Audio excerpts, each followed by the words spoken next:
माझी पाककलामध्ये आज आपण बनवतोय ताकाची कढी. तुमची कढी देखील फुटत असेल तर हा व्हिडिओ नक्की पहा. यापुढे तुमची कढी कधीच फुटणार नाही. त्यासाठी इथे मी अर्धा लिटर ताक घेतलेलं आहे. तुम्ही रेडीमेड घ्या किंवा दह्याचं ताक तयार केलं तरीही चालेल. आता हे मी विस्करच्या साहाय्याने थोडंसं मिक्स करून घेते आणि यामध्ये 2 चमचे डाळीचं पीठ म्हणजेच बेसन घालणार आहे. जो पोहे खाण्याचा चमचा असतो त्याने हे बेसन आपल्याला घालायचं आहे. आता विस्करने यातल्या सगळ्या गुठळ्या आपल्याला मोडून घ्यायच्या आहेत. बरेच जणांना कढीमध्ये वरनं बेसन घालतात, तर तसं केल्याने कढी आपली फुटण्याची शक्यता असते. त्यामुळे कधीही ताकामध्येच बेसन मिक्स करून घ्यायचं. इथे आता मी छान गुठळ्या सगळ्या मोडून घेतलेल्या आहेत. आता यामध्ये जाईल अर्धा चमचा हळद. तर इथे हळद देखील मी यामध्येच मिक्स करून घेणार आहे. नंतर आपण इथे हळद घालणार नाही आहोत. सगळे जिन्नस व्यवस्थित एकजीव करून घेतले.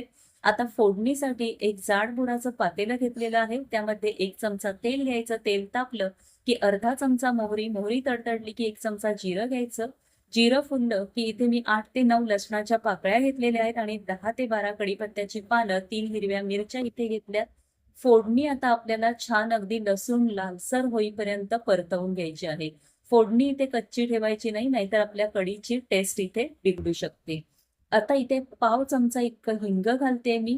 मिक्स करून घेऊयात सगळे जिन्नस आणि तुम्ही बघू शकता लसूण छान लालसर इथे झालेलं आहे. आता यामध्ये जे आपलं ताकाचं मिश्रण आहे ते पुन्हा एकदा मिक्स करून घ्यायचं आणि घालून घ्यायचं. इथे आता कलर जरी तुम्हाला थोडासा अंधूक दिसत असला तरी लगेचच हळद घालण्याची घाई करायची नाहीये. जसजशी उकळी येणार आहे आपल्या कढीला तसा आपल्या कढीला रंग चढत जाणार आहे आणि मस्त पिवळी धम्मक अशी कढी आपली तयार होणार आहे. तर इथे मी साधारण 1 ग्लास इतकं पाणी घातलेलं आहे. फार पातळही नाही किंवा फार घट्टही करायची नाहीये कढी आपली. आणि मोठा गॅस करून फुल गॅसवर एक छान अशी उकळी आणायची आहे. सतत मिक्स करत राहायचं, नाहीतर कढी आपली उतू जाईल. कढी जराही उतू घालवायची नाहीये, नाहीतर कढीची टेस्ट आपल्या इथे निघून जाऊ शकते. उकळी आली की गॅस लो टू मीडियम फ्लेमवर करायचा आणि 5 मिनिटांसाठी कढी आपली छान अशी शिजवून घ्यायची आहे. आणि सगळ्यात शेवटी आपल्याला इथे मीठ घालायचं आहे. मीठ सुरुवातीला घालायचं नाही, ही दुसरी टीप आहे. जर का तुम्ही सुरुवातीला मीठ घातलं तर कढी आपली फुटू शकते.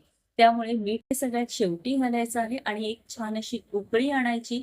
वरनं थोडीशी कोथिंबीर घालूया यामध्ये आणि इथे मस्त अशी ही कढी आपली तयार आहे. खूपच भारी लागते. कढी भात हे कॉम्बिनेशन अगदी छान लागतं. तर एकदा नक्की करून पहा. मी सांगितलेल्या पद्धतीने तुम्ही कढी केली तर तुमची कढी कधीही फुटणार नाही. रेसिपी आवडली असेल तर रेसिपीला प्लीज लाईक आणि शेअर करा. त्याचबरोबर सबस्क्राईब करायला मात्र विसरू नका. Thank you.